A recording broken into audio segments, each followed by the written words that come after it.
for measure or causation, not attribution, right? Because I think that's so many times marketing teams get, hey, if you can't attribute it, it was, but you're making an assumption there that someone sees an ad and they're ready to play the escape game that moment, right? But so finish here. Yeah, I mean, Caleb, that's exactly what I'm saying, man. Because as I network with other marketers or like talk to them about stuff, it's really surprising to me how out of touch a lot of marketing teams are with like actual revenue for the company. Like, how is your company performing, and what is your when you're not able to truly measure your impact, you're a cost center. Welcome to another episode of the Growth League podcast. I'm your host, Caleb Clark, and today I'm chatting with Daniel Dayer, who is the marketing director at the Escape Game, based in Nashville, Tennessee, right? Is that right, Daniel? That's accurate.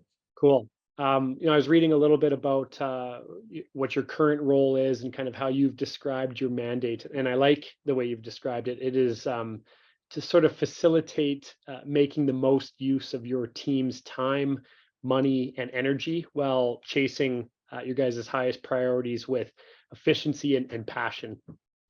Turning the Escape Games marketing team, retail marketing team, into a fast-paced, high accountability team with clear objectives and KPIs. Simple in statement, but difficult in reality. And I think it gets right to the crux of what this role is meant to be. So, Daniel, thank you for being here. Yeah, happy to do it. I appreciate it. Can you give me and our listeners a bit of a kind of summarized version of your journey as a marketing expert and a marketing leader? And then as a follow-up to that, what brought you to the Escape Game 5 years ago, and what's kept you there since? So your journey, and then what brought you to it? Yeah, so it kind of started with getting out of school and not knowing for sure what I wanted to do. My initial dreams were in sports broadcasting and radio. I was like, I'm doing Monday Night Football. You know, that was the goal originally. You kind of get working in radio and you spend some time on that, and you're like, wow, the B leagues of this is pretty bad. You know, if you don't hit Monday Night Football, the next row can be tough sledding. So, you know, I was working through other options, trying to figure out what I could do, and got brought on at an agency back home in Indiana, where I'm from originally. Okay. Andrew Lamping leading a agency, Cyclone Social. They're incredible. And Andrew kind of taught me how to do Facebook ads. And that's honestly where it started. And so I kind of learned how to do Facebook ads, and the journey began from there. And then I got interested in, like, you know, I've always enjoyed people, loved people. And I think that's what marketing is really about. You know, you understand, everybody says consumer behavior, which I think is a little tough of a term, right? But just, I don't know, what people are interested in, what they want, what they value. And the better that you understand that, the better a marketer you are. Yeah. And so you've had good experiences in the past. It was sort of non-conventional, if you will, but then what was it about TEG that kind of piqued your interest? And you've been there for a while now. So what's been so sticky about it? Yeah, for me, I was ready to leave the agency side of things and go in-house. That was one thing, kind of in the agency world, going through square one with different clients again and again. That was, you know, it was a little bit of burnout for me. I was excited to just like dig in and really develop and grow with one business in the same group of people. I loved the Escape Game before I worked here. Right. From visiting Nashville and then my family visiting when I moved and stuff. It was something that we did in town that I thought it was just a Nashville thing, you know? Right. Playing at our original location in Berry Hill, here in town. And so then I see digital marketing manager, this position becomes available. I'm like, oh man, this is pretty cool. I go to interview. I'm like, oh wow, they have 8 locations. Oh man, this is kind of big, you know? And then you fast forward 5 years and, director of marketing, 35 locations across the US. We're growing a lot, 10 locations opening this year. I think we have 12 that are planned for next year, investments and all that. So, but through all that, it's really been the culture. It's just, the people here are so awesome. I don't know what everybody's job description is or what everybody does on a day-to-day basis, but we're all serving the same mission to design and deliver epic interactive experiences for every single guest. We have that mission, we have those values, and anybody out here can recite them to you because we live them out every day. So that's what's kept me here, honestly, is that culture. That's awesome. What a lot of escape rooms and escape games in the States and North America and Canada. What do you believe besides that that internal heartbeat, that culture is different about you guys? Yeah, and that's tough. That's a huge thing for us. I think something that is any marketer can kind of I guess empathize with is sort of this brand identity crisis. What's our name? People sometimes have trouble remembering our name. The escape game. I want to call us the escape room, or just escape game, or just like they don't know. I mean, there's a ton of mom and pops basically that we compete with. 1 and 2 game ones. There's only a couple other companies that have locations at like a similar scale of us, but what's different, like we build all of our games. We have a warehouse here where we're building all those games. That's another thing that's awesome, is like we are delivering a product that is at, I mean, just quite honest, a little different level in the industry. So that's fun as a marketer, is like you're actually marketing the good one, which is awesome and fun. So the challenge is just showing that to people before they play. Right. And just out of curiosity, for fun, do you get to put your hands or your thumbprint on any of the scenarios or any of the escape? I'm not sure what you would term them, but I've often thought that designing those concepts would be pretty tricky. Yeah, the themes for sure. I mean, you don't want me dealing with the puzzles. I'll tell you that right now. Okay. I'm lost there. I'm the guy in the game where I find stuff, right? I'm the Right. finder, the spotter, we call it, right? We have the different Yeah. personalities. So you'll be, in there, and I'll find something and then just hand it off like, here you go. And I'll go find the next thing, like you figure it out. Yeah. We have a great team of people that do that. But as far as the themes, because that starts with our guests. Again, what do our guests want? So surveying them, interviewing them, looking at search terms, looking at what themes work for competitors, trying to figure out like what can we do that's going to be different, that's going to be really epic, that's going to I don't know, just be a hit with our guests, something that they're going to love. So yeah, we're really involved in that process of kind of ideating what the next game will be. That's cool. Yeah, you've sort of meandered your way through different postings within the company. Right Yeah. now, for you, what would you say, and I guess be willing and vulnerable to say, is the biggest challenge that you face, the biggest hurdle that you have to overcome on a day in day out basis? Yeah. Me personally, you would say, or as a Yeah, you company? personally, in living in the role of leading this marketing function. Yeah, it is hard, I think, for anybody getting into more of a leadership role where you are less and less kind of doing that hands-on work yourself. Mm. And you're managing team members who now, especially me coming from a digital background, right? And being able to make that transition to now leading a team that doesn't just do digital marketing. We also have, retail marketing, traditional advertising that we're buying. We have our affiliates, we have our third parties, like all of these things. And, leadership to me is about 2 things: motivation and problem solving, because you got to motivate your team, excite your team. That comes through KPIs, setting those clear goals, but then also problem solving, where you have to be ready they're going to face issues in their role. Right. And you're that person that they rely on, which is like really fulfilling. And it's so nice on a day-to-day basis to be able to pour into those people and like see them succeed and come through the other side of these problems. But yeah, to go from like looking at a billboard contract to an email for something, to social posts, to, copywriting, to like a CRO test on the website, and like solving all those problems in one day and trying to keep sharp with all those things. Right. It's not easy, for sure. I mean, that's something where you got to fight to be the best version of yourself every single day. and always be growing, and bring that excitement to the team, because, if you're not excited about the work that Yeah. you're like, how's your team going to be? Well, that's what you were kind of saying with in your statement in your bio there, like with efficiency, yes, and passion, Yeah. because one without the other doesn't make it a great place to hang your hat, right, for work. Yeah. Tell me about tell me about your team. Who's involved? What roles are covered?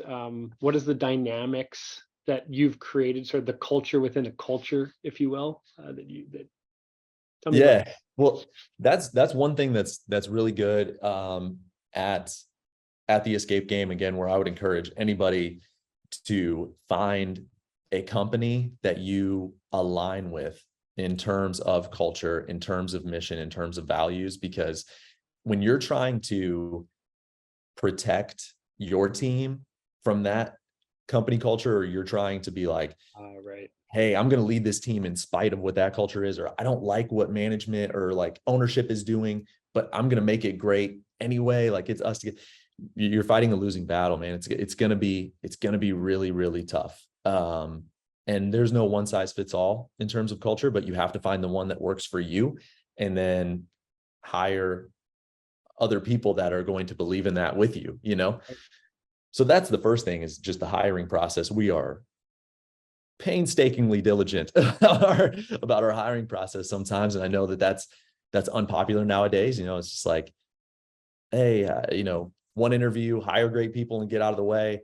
I Yeah, don't believe in no, that at all. I I don't don't believe think in that at that's, all either. yeah, I don't think that's leadership. I really don't. I think it's about guiding people, because so I have 4 team members right now, and then cross departmentally as well, you're like dealing with many multiples of team members. We have thousands across the US. So um to Yeah, what are the build a functions vision, being? Oh, sorry, go yeah, ahead. to build a vision that they can believe in, that they can execute on, that's going to work for everybody. Like, yeah, I have to be very, very hands-on and involved in that. And so, it's not micromanaging to lead people, but the functions that we're handling, like email marketing, social media, traditional ad buying, some more specific stuff about like how we talk to our guests in store. So when you walk in, kind of the language of intro and outro to your games, um, everything on the website, SEO, CRO, That's awesome. pretty much marketing, I mean, it's just, I wanna ask you the question because it is rare, and I think it takes a good leader. So props to you, and I guess a good a number of different factors come into play when you are able to make an internal team possible. Quite frankly, with the economics associated with all of that and all of the roles covered, but you've been able to do that. So, what has been your recipe for success in terms of building and relying on people within your 4 walls to manage the full scope of that discipline? yeah, it's first taught like what is within that scope, right? And setting those clear boundaries, because we all talk about the to-do list, and it gets Mhm. long and it's important. What's just as valuable as the to-don't list, right? Yeah, What are we right. not doing? What are we giving up? Like that's the stuff that doesn't get talked about enough, is like, okay, we're going to focus on these things, but we're going to be eyes wide open about the things that we're also ignoring. Yeah, Uh, because if the company is going to double in size, that doesn't mean our team is going to double in size. right. So how do we create efficiencies, whether it's through the software that we purchase, whether it's, using AI to augment stuff that we're doing, whether it's better project management, or, whatever, if it's adding meetings, eliminating meetings. I mean, you have to figure out ways, right, to accomplish those goals. Yeah, Um, but then also it's just figuring out the things that we're going to like yeah, cross off, and just, hey, that's not important. That's not going to like move the needle for us, to right. use a cliche there. So when you say like I think the escape game is looking to grow more, right? More locations. Yeah. Okay. So like as you alluded to, as growth happens and if capacity constraints become a thing, is that what you're talking about where you would huddle together and say, let's reprioritize or let's decide what not to do? How do you deal with growth? Because you mentioned we may grow, but we may Yeah. not grow the team. What would that influence in terms of decision making for you guys? Yeah. Well, it's big to that all aligns with business objectives. So I can get like really in the weeds about how we do that at the escape game. But I think what's important too, when you're talking about growth, is like things are going to change. So Mm, making sure that we're all aligned and we're growing in the same direction. So like our goals at TEG is to, when we launch a new location, to get that store off the ground and running, because that kind of flywheel of word of mouth and stuff and reviews can get going pretty well, and our SEO can kind of take hold. But the more that we have to put like real effort into that store, that takes a lot of time. right. So we need to get those stores launched, right? And then be able to kind of move on to the next launches as we launch new stores and new games. Right. So, but that just aligns with the objectives of the company. So we're just trying to do what's right for that, not take credit for everything, Yeah. not try to reinvent the wheel all the time, just try to do the most efficient and effective job to feed into those goals. Because like, setting KPIs for the team, that has to start with, what are the KPIs for the company? What are our objectives right now? Then what can the team do to feed into that broadly? And then what can each individual person do to feed into those goals, right? I mean, you kind of build up the ladder that way. So that's just what I would encourage people to do, is like, you have to align with whatever the objectives are. And if you don't understand them yourself, your Right. team definitely doesn't, and they're feeling lost. And then that's when you have retention issues and things like that. So you got to get aligned with Yeah. ownership, leadership. No, you're right. And what you're describing here, I love that you said, I want to encourage other marketers to think this way, because not many do. And I think a lot fall into this random acts of marketing, right? Because it's like Yeah, we're busy, we're doing a lot of things, we're satisfying a lot of channel side KPIs, but we're still getting a so what from C-suite, right? Because there's incongruence between the business case and the marketing effort. And so I think that encouragement is well heard. yeah. I mean, sort of the mentality of like, prove it or cut it. Right. If you can't prove that there's value in that, don't just say like, the whole any press is good press thing. Kind of, Yeah. it takes hold in a lot of things where it's like, any ad is a good one, or whatever. Like, no, it's not, man. You have to figure out that right mix, and what's actually going to work, what's actually providing value. And measurement over attribution, right? Like, I mean, sure, Facebook ads or Google ads, like, they're going to tell you, they're going to attribute a lot of sales to themselves, because I mean, that's Want you how to it spend works, more. right? Exactly. Yeah. I mean, actual measurement of like, how are we changing our marketing mix, and how is that changing actual revenue? It's shocking to me, as I networking. Overall revenue, not attributed revenue. Exactly. The Yeah, overall okay, revenue. so I want to interrupt you there, and then I want to Yeah. let you finish your point. It's like it takes a very participatory and holistic thinking kind of C-suite and ownership group to allow for measure or causation, not attribution, right? Because I think that's so many times marketing teams get, hey, if you can't attribute it, but you're making an assumption there that someone sees an ad and they're ready to play the escape game that moment, right? But so finish here. Yeah. I mean, Caleb, that's exactly what I'm saying, man. Because as I network with other marketers, or like talk to them about stuff, it's really surprising to me how out of touch a lot of marketing teams are with like actual revenue for the company. Like, how is your company performing, and what is your when you're not able to truly measure your impact, you're a cost center. You're Right. no longer an investment. You're no longer actually like something, like, you should be a lifeblood of the company's revenue. But if you can't measure the impact of what you're doing, how will anyone ever trust that? And that's how marketing kind of over time gets a bad rap. Interesting. Yeah, I think that this is very valuable for people listening, because whether it's spoken or not spoken, I believe that um, a lot of marketing teams and marketing directors have this feeling that they're always fighting for a seat at the table, right? Yeah, But I think tethering that team's efforts and focus and direction to a business case is the fastest way to earn that seat at the table, right? exactly. And show that you care about it. I mean, I don't, I don't know. I'd imagine it's not, to me, it shouldn't be that difficult to get a seat at the table. Like if you're actually participating in the conversation. Um, Again, I just see a lot of marketing teams like just trying to take credit for everything. Everything's good. Everything's always working. Look how exciting, this video is. Like, oh, we produced this video. Look how cool. Yeah, What is the purpose of that? Like, what is, like, nobody totally. cares that it's just that it looks sick. You know what I mean? It's like, Yeah, we made this with this specific customer in mind. Here's why. Here's how we're going to distribute it. Here's how we're going to measure the impact of it. You know, yeah.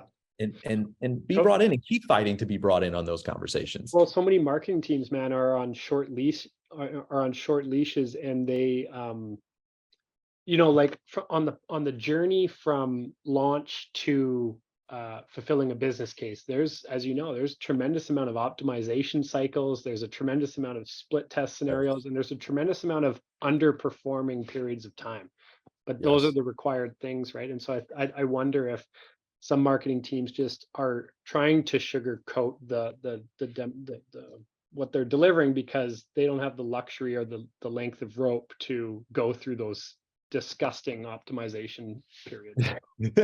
Disgusting is the word for it. And that's true. And I'm sure in some environments it is very difficult. But I've just found over time, whether it be in agencies or in-house, just really being brutally honest and setting expectations about here's the length of time that it's going to be. And then also, if a test fails, you should have learned something from it. Yeah, that's a win. And again, going back to, we're just trying to better understand our guests. Like, if nothing else, marketing should be a wealth of information and knowledge about we call them guests, but customers, or whoever is purchasing from you, whoever is taking in your content. Like, marketing should be the source of knowledge for who, why, what, where, when, all those things. So as you're A/B testing, whatever it is, that should feed into, oh, they didn't like this version. Well, that should tell us something about them, right? And so if you can at least bring back those things, not just, didn't work, we'll try again. Right. And if you didn't learn anything from your test wasn't good enough, man. Like, you need Yeah. to have that scientific method. Let's have a Yeah, what's the hypothesis before we start. hypothesis? Yeah. Yeah. Hey, well, man, if I was an employee looking for a job, I'd love to work with you. So I think you set a good tone there. And if what your philosophy and your passion, if those things are demonstrated down to the team, I think that's probably why there's 35 locations in growth. A part of it. I know there's a whole bunch that goes into a successful brand.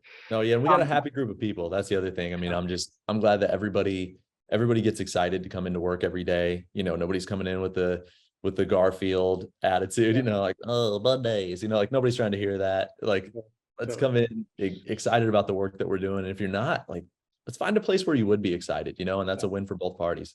totally. You referred to your marketing mix. I'm curious if there's anything, without going into details, there may be competitors listening, but are there any weapons in your mix right now that for one reason or another you and the team just agree, like, man, this is our sharpest weapon. It is like causing the most impact. It can be as micro or macro as you want. What are you guys most confident about in your toolkit right now?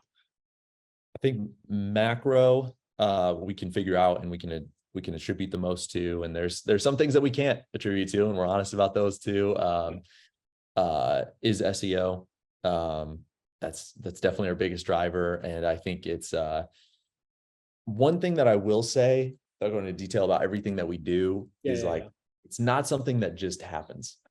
I think a lot of companies just kind of spin up a website, put their copy on there, and then it's just like, Yeah. come on in, we're Yeah. open for business, and So, it's not something that just happens, man. It is a diligent process. It is work, and it's a long process.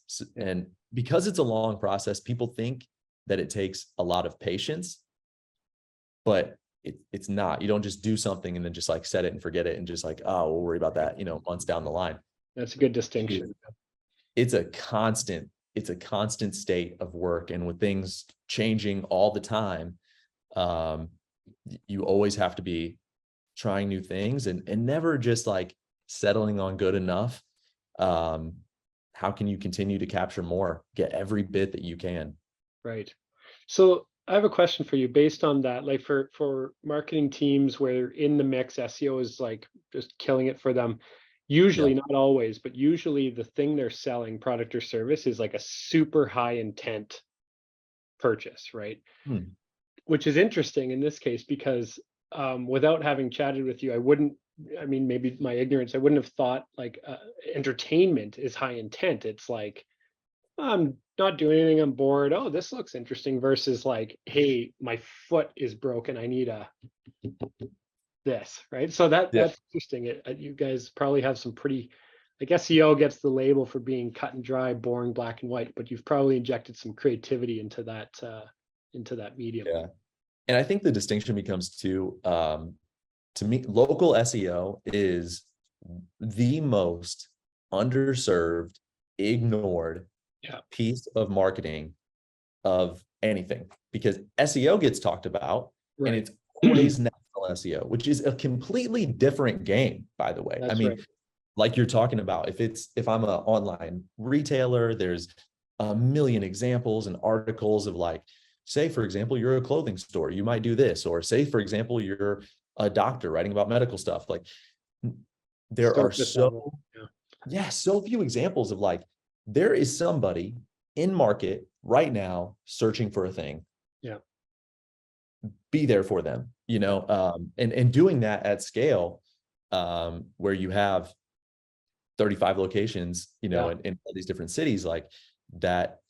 Yeah, it does take some creativity for Well, sure, for totally, you're sure. right. Like there could be like a scenario, like an environmental scenario in Pittsburgh that's not applicable in Nashville, and if you're not agile within that macro SEO strategy, it's like you're missing that huge opportunity. Dude, Yeah, that's huge. And it's huge in measuring business results as well. yeah, For us, like even for example, like when the wildfires happened, right? Not that long ago. Smoke pours down into the upper Midwest, yeah, and it affected some of our locations surprisingly positively, because people were finding things to do indoors yeah, because outside was so tough, right? So we saw that, and that's just being in tune with your local markets, being in tune with what's going on, and again, not trying to take credit for it, right? But then maybe changing what you do, whether right. it's turning up ad spend a little bit or whatever, being ready to change things. So there's creativity, but the word that we use most often is discipline. Disciplined digital, just having a constant cycle of testing, a constant cycle of content creation, Mm. and going through your budgeting process, and just making sure everything is there, and you're like no stone left unturned, and creating the best That's strategy. awesome, man. I'm gonna steal that from you because we're working on a little bit of copy refinement for certain sections of our site, and you're right. It's business leaders, business owners want to invest in disciplined systems, not fire from the hip marketing campaigns and fucking Yeah, influencers. and that's all.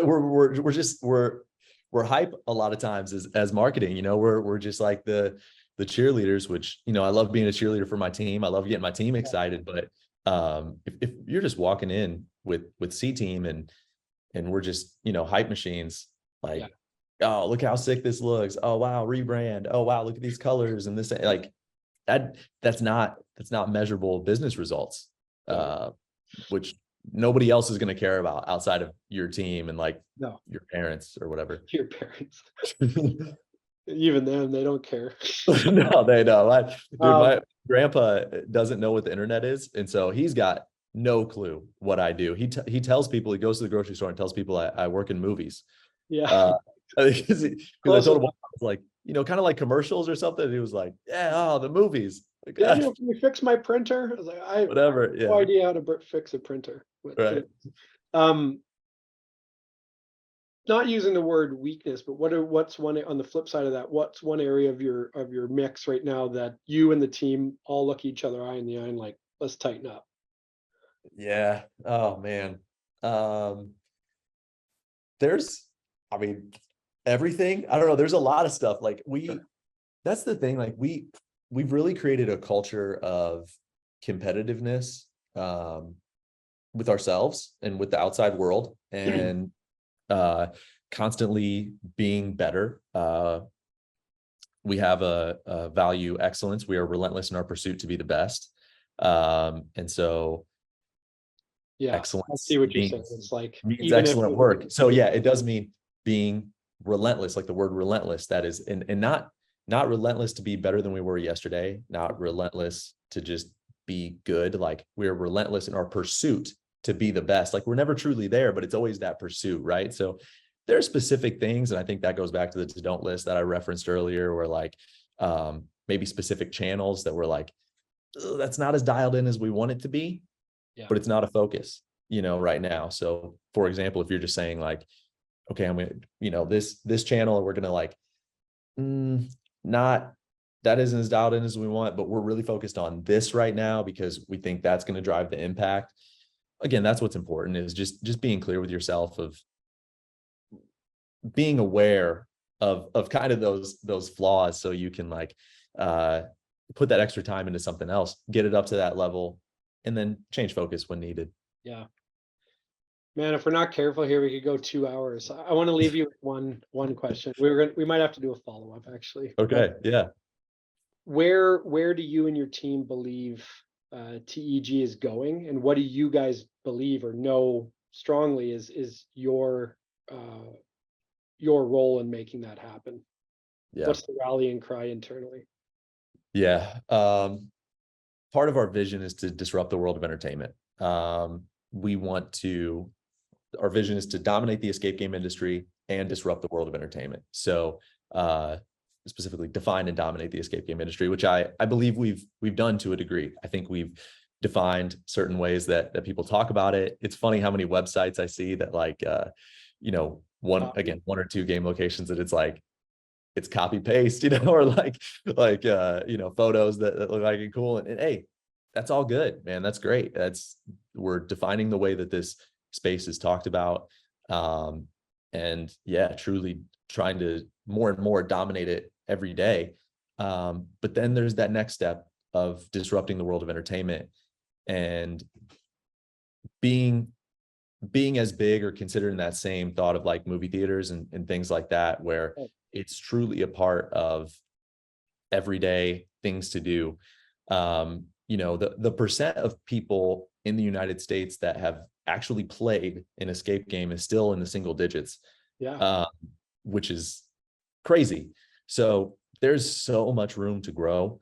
And our place in that is not only just, opening new locations, but again, creating stuff that we believe in, that continues to show what we know is that these are truly great experiences, that if you show up with your friends and family, you're going to have a great time.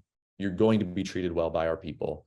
Yeah. And you're going to walk out of there with a smile on your face. You're going to love it. I mean, we say right on our website, you'll love it or your money back guaranteed. And that's true, man. We live by it. Like you're going to love this. We know that you're going to love this.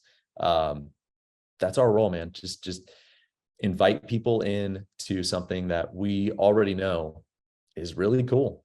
Yeah.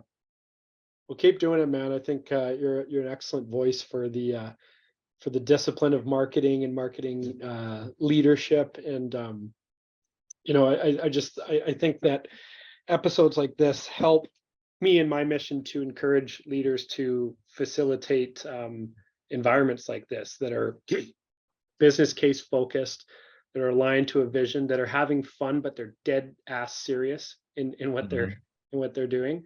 Yeah. And a lot of these different things, like not getting too hung up on direct attribution, but looking at the holistic picture of growth as a thing. So I appreciate it, man. I appreciate you sharing that. Absolutely, Caleb, man. I appreciate you. Thank you for having me on. Maybe we'll do it again sometime. And this was fun. Yeah, there's a whole bunch of in the weeds things I want to ask, but I think it would get us into the 2 hour mark. And I'm not Joe Rogan. Nobody cares that much. So Yeah, right. They're not going to hang on for that long. yeah, appreciate it. Everyone, Daniel Dare, marketing director from the Escape Game. Nobody knows what the escape room is. It's the escape game. The escape game. Remember it. Thank you. All right.